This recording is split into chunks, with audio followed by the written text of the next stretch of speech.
Coming to any college, any university is a major transition for students. Make sure you tell your student not to forget the things that got them this far. You know, like whether it's music or, you know, running or prayer or being with friends. All those coping mechanisms that allowed you to get this far. There's so many myths and misperceptions about college. You know, everybody drinks, everybody has sex, everybody gains 15 pounds. It's really not true. Most of those things are just misperceptions. I call them the animal house misperceptions. Pick things you like to do.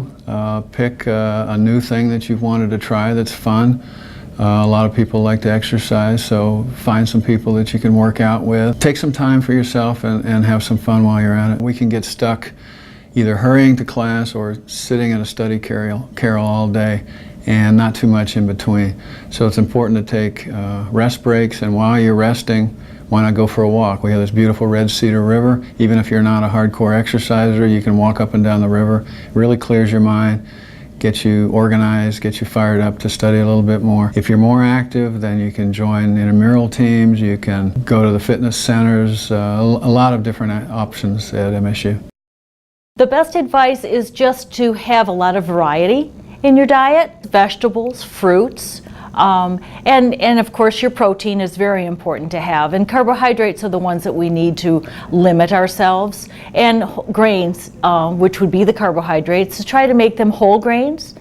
Try to think about those food choices as you're going through the lines, and of course we go back to the amounts that you eat, making sure that you have just one healthy portion instead of going back several times. I know time is always in short supply, and so it's not always easy to prepare your meals, but you do have a kitchen when you have an off-site apartment or house. So it does make it a little easier to control what you're able to prepare and buy.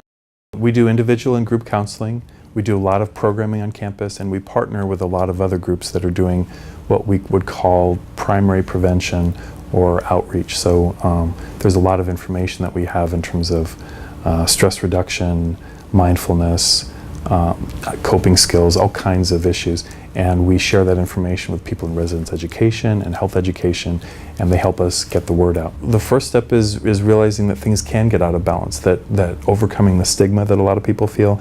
If I'm depressed, it's not because I'm weak, it's not because I haven't figured it out, it's not because there's something wrong with me, or I'm not lovable, or I'm not likable. Those are natural thoughts, but I think the first step is realizing that a lot more people feel these things than we realize. I mean, it's a transition, and it's a major one, but you can make it. Connections, coping mechanisms, and don't forget to ask for help.